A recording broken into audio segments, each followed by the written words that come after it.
There is a number that should not exist. An elephant carries roughly 100 times more cells than a human being. Every one of those cells divides constantly, copying its DNA each time. By simple math, an elephant should develop cancer far more often than we do. Each division is a small chance for something to go wrong. More cells, more divisions, more opportunities for mistakes to slip through. It does not work out that way. Some research suggests elephants develop cancer less often than smaller animals with a fraction of their cell count. For decades, this did not make sense to the scientists studying it. They gave the puzzle a name, paradox, named after the epidemiologist who first noticed something strange in the data back in the 1970s. Across species, body size and barely predict cancer risk the way they should. If cancer were simply a numbers game, whales should be riddled with tumors. Elephants should rarely survive past middle age. Neither of these things happens the way the math suggests. Most people assume the answer is simple. Maybe elephants just have thick skin. Maybe their slow heart rate protects them. Maybe they just do not live long enough for cancer to catch up with them. None of that turns out to be the real explanation. The truth sits somewhere far stranger, buried inside the elephant's own genetic code. And once scientists found it, it forced them to rethink something we assumed we understood about our own bodies. To understand why this matters, you have to understand what causes cancer in the first place. Every time a cell divides, it copies billions of letters of genetic code. Most of the time, this copying is nearly perfect. The cell's internal machinery proofreads itself with remarkable precision. But not always. Sometimes a strand of DNA breaks. Sometimes a copying error slips through undetected. Left unchecked, a single damaged cell can begin multiplying out of control, ignoring the signals that would normally tell it to stop. This is where a specific gene enters the story. Scientists call it TP53. Think of it as a building inspector who walks through every new structure in the body before it opens for use. If TP53 finds a flaw it cannot repair, it does not simply wave the building through. It can order the cell to pause and fix itself. In more serious cases, it can order the cell to shut itself down completely. This process is called apoptosis, a kind of built-in self-demolition that removes a damaged cell before it becomes dangerous. It sounds destructive, but it is one of the most protective mechanisms your body has. Most people are protected by a single working copy of this gene, sitting at one location in their DNA. One inspector watching over trillions of cells for an entire lifetime. Now picture what happens when that one inspector is flawed from birth. There is a rare inherited condition called Lee syndrome, where a person is born carrying a damaged version of TP53. Their lifetime risk of developing cancer climbs dramatically as a result. In some cases, that risk approaches near certainty by adulthood, affecting men and women differently but severely in both. One faulty inspector and the entire protective system becomes fragile. This is the human story, one critical safeguard carrying the weight of protecting an entire body for decades without backup. It took researchers years to even begin connecting this rare human condition to a much larger animal on the other side of the biological scale. The link was not obvious at first, and it emerged almost by accident, through scientists comparing cancer registries across entirely different species. The elephant story looks completely different. When researchers finally sequenced the elephant genome and compared it to ours, they found something that seemed almost impossible. Where humans carry one copy of TP53, elephants carry roughly 20. Not 20 times the amount of DNA. 20 separate, working copies of the same protective gene, scattered through their genetic code like backup inspectors stationed throughout an enormous building. This is the animal that already solved the problem we are still trying to understand. With that many copies working at once, an elephant's cells appear to respond to DNA damage with unusual speed and unusual decisiveness. In laboratory studies, when elephant cells were deliberately exposed to radiation, they triggered self-destruction at a noticeably higher rate than human cells exposed to the exact same damage. In simple terms, elephant cells appear less willing to gamble. A cell with even minor, potentially repairable damage seems more likely to be eliminated entirely, rather than risk letting a dangerous mutation survive and multiply. It is a strategy built on caution rather than convenience. Better to lose one questionable cell than risk an entire colony of them turning against the body later. But this still leaves an open question. More copies of a gene is only one part of the story. What actually triggers that faster, more decisive response? The answer came from a gene most people have never heard of. Scientists call it LIF6, and researchers sometimes refer to genes like it as zombie genes. For millions of years, this gene appeared to be switched off entirely, a leftover fragment doing nothing at all. In elephants, evolution appears to have reactivated it. Current evidence suggests that when TP53 detects serious DNA damage, it can switch LIF6 back on. Once active, the LIF6 protein travels to the cell's mitochondria, the small structures that generate the cell's energy. There, it appears to help trigger a chain reaction that leads to that cell's controlled destruction. Picture a fire suppression system triggering not just an alarm, but an automatic shutdown of the exact room where the fire started before it can spread to the rest of the building. That is roughly the role researchers believe LIF6 plays inside an elephant's cells. A dormant gene, reawakened by evolution, repurposed as an emergency response system. This is not the only mechanism scientists are studying.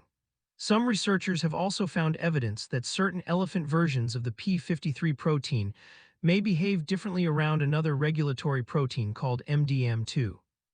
In human cells, MDM2 normally keeps P53 in check, preventing it from staying active for too long. Some researchers believe elephant P53 may partly escape this restraint during moments of serious cellular stress, allowing it to remain active longer than it would in a human cell. This piece of the story is still being refined, and scientists are careful not to overstate it.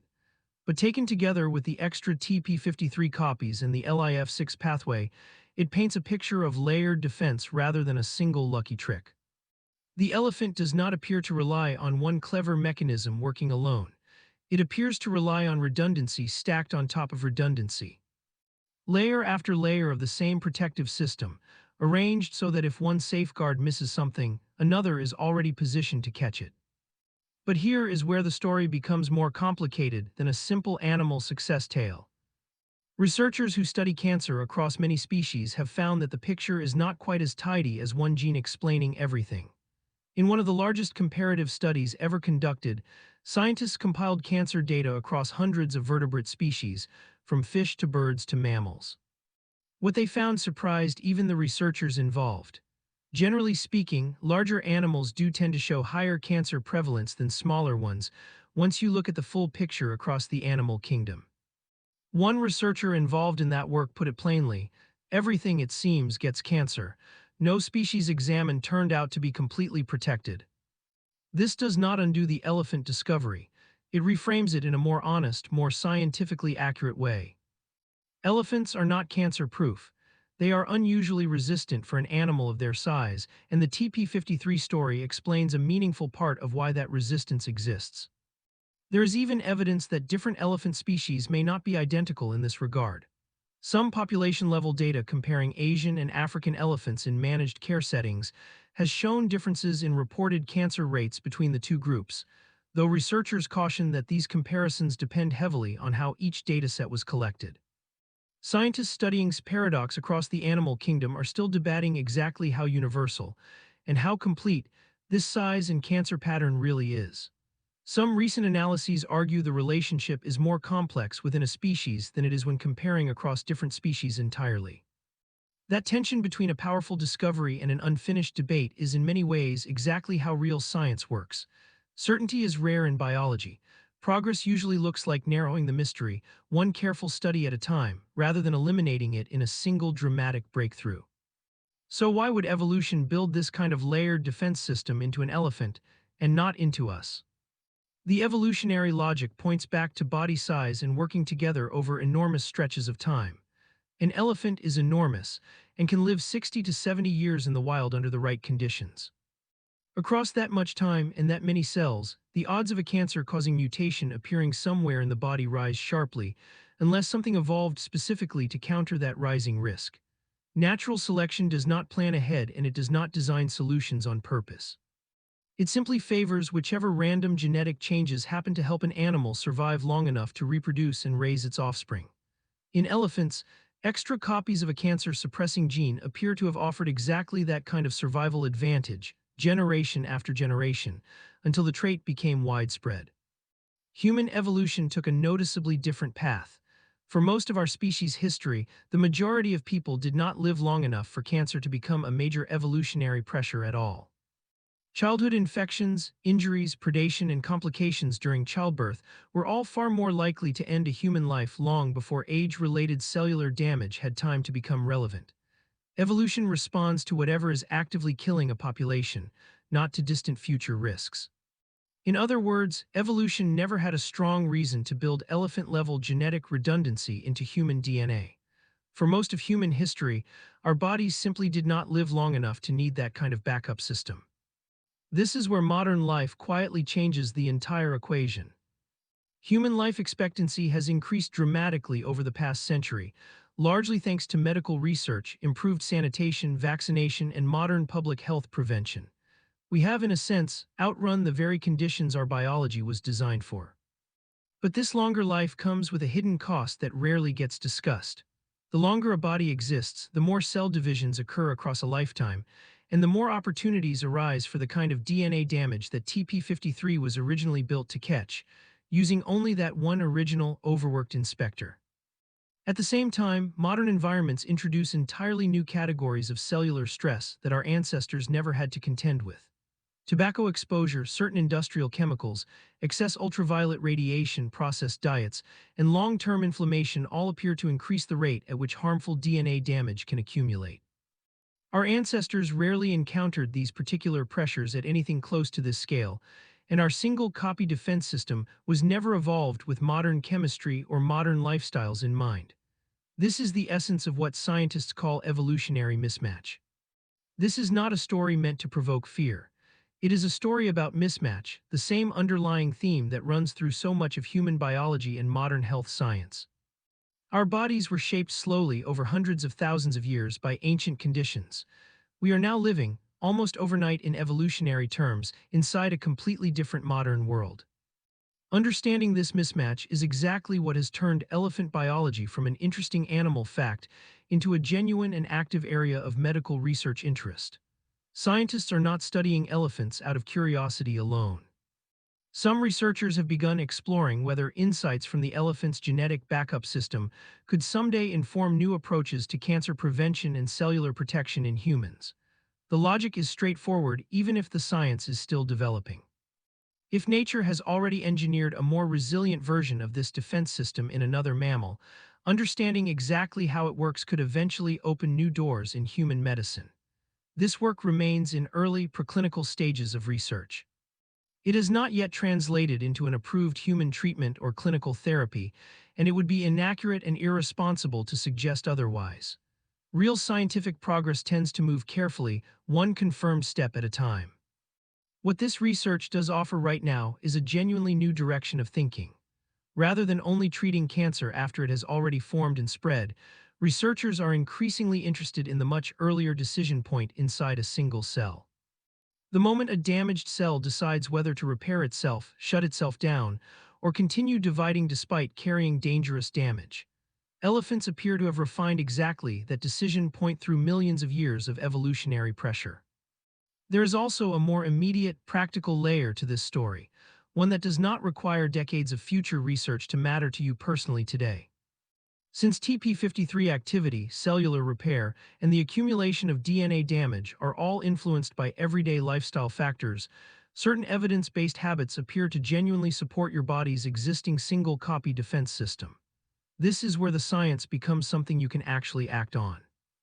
Reducing tobacco exposure, limiting excess alcohol intake, protecting skin from prolonged and repeated ultraviolet exposure, and maintaining regular physical movement have each been associated with lower rates of the kind of cellular damage these protective genes are specifically built to catch.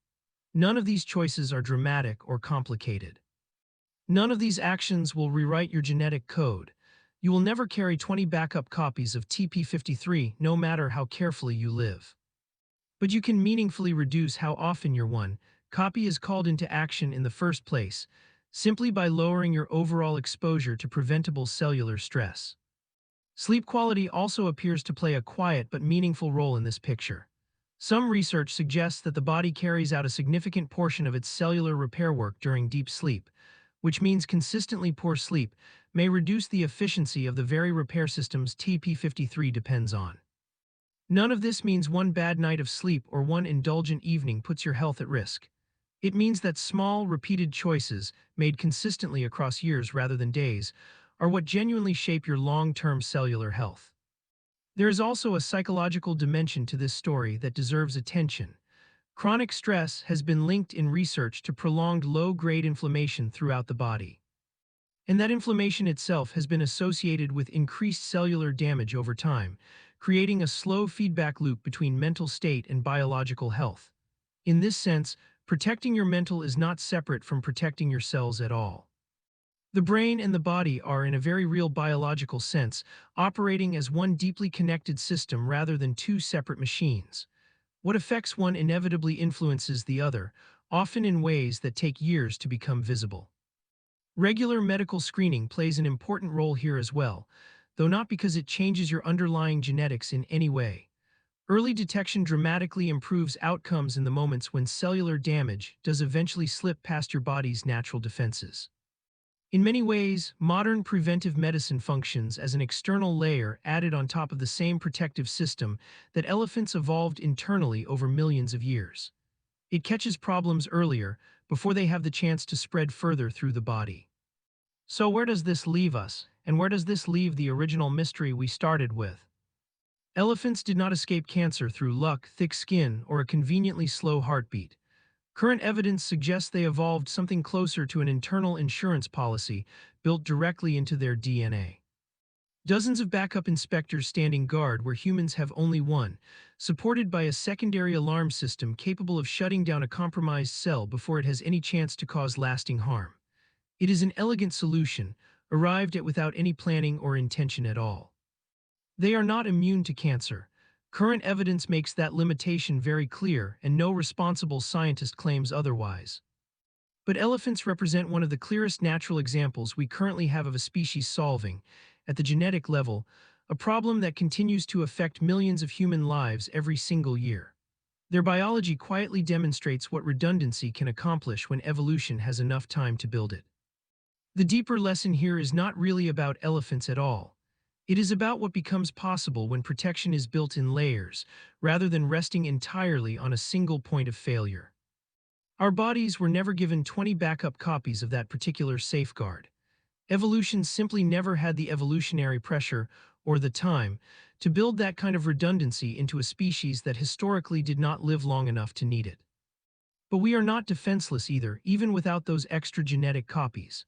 Every reduction in unnecessary cellular stress, every early screening appointment kept, every evidence-based lifestyle choice made consistently over time functions as a kind of manual backup system.